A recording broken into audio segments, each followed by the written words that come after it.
As a bridge between Hawaii's communities and the military, the state's Military and Community Relations Office, also known as MACRO, helps bring groups together for meaningful conversations. While MACRO isn't part of today's interview, they have helped to make this important dialogue possible. And today, we're giving you an inside look at the U.S. Coast Guard, what it is, what it does, and why its presence matters, both globally and here in Hawaii. And joining us to tell us more is Commander Jeffrey Padilla, the Deputy Commanding Officer of the Coast Guard sector of Honolulu. Thank you for coming into studio today. All right, it's a pleasure to be here. Thank you. And for those who are watching and who are maybe not be familiar, what's the story behind the U.S. Coast Guard?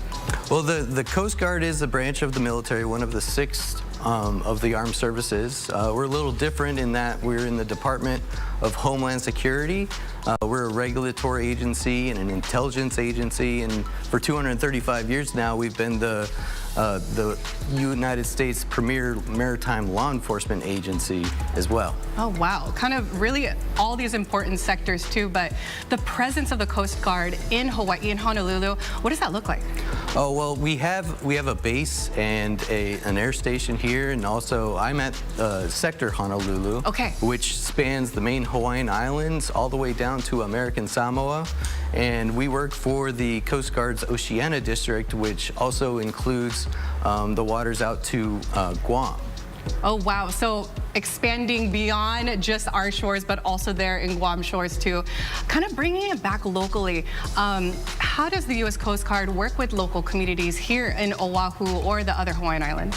Oh, so we have a lot of community relations. We work with the community a lot on preparing the ports and harbors for disasters and preparedness. We have lots of missions that expand into the waters surrounding Hawaii and American Samoa, maritime law enforcement, securing the borders, which includes our ports, harbors, shorelines, and the approaches to those areas.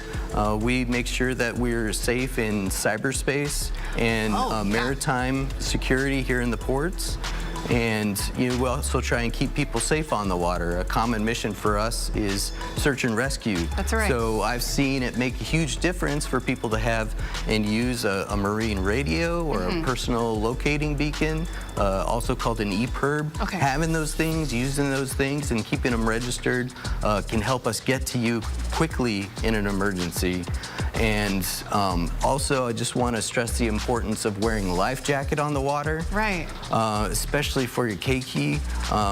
My kids are in life jackets all the time. We're out on the beach, and then, especially it's required on the boats. Right. So you'll see us out there on the water, enforcing maritime laws, making sure that you're boating safe, have all your life-saving equipment, that you're boating sober, and just trying to, stop illicit maritime activity as it's out there on the water. Right, you guys just want to keep us safe, right? Absolutely. And that's important to talk about emergency preparedness too. I'm sure you were very busy over this past week with all this of the tsunami. So how did that feel like?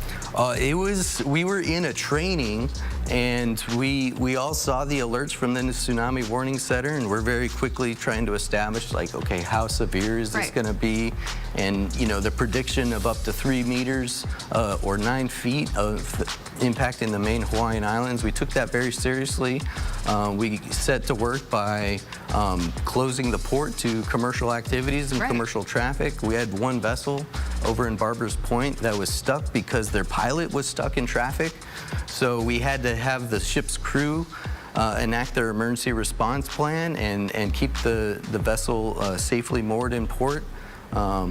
We were working hand in hand with the governor over at the Emergency Operations Center, looking at each of the warnings as they were updated, and the waves coming through midway, just trying to see how big of an impact this would be. We ended up evacuating hundreds of vessels from the harbors, including our own ships that got underway.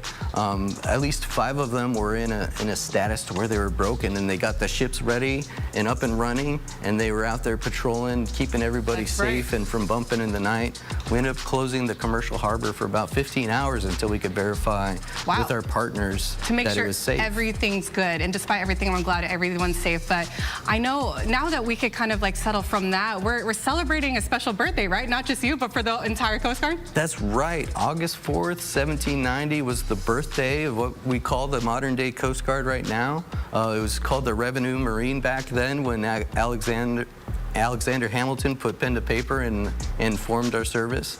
And we've been the longest continuous seagoing service for 235 years. Wow, happy birthday. Thank you, Commander Padilla, for all your service and everything that you do. And also mahalo to the entire U.S. Coast Guard for 235 years of service and sacrifice.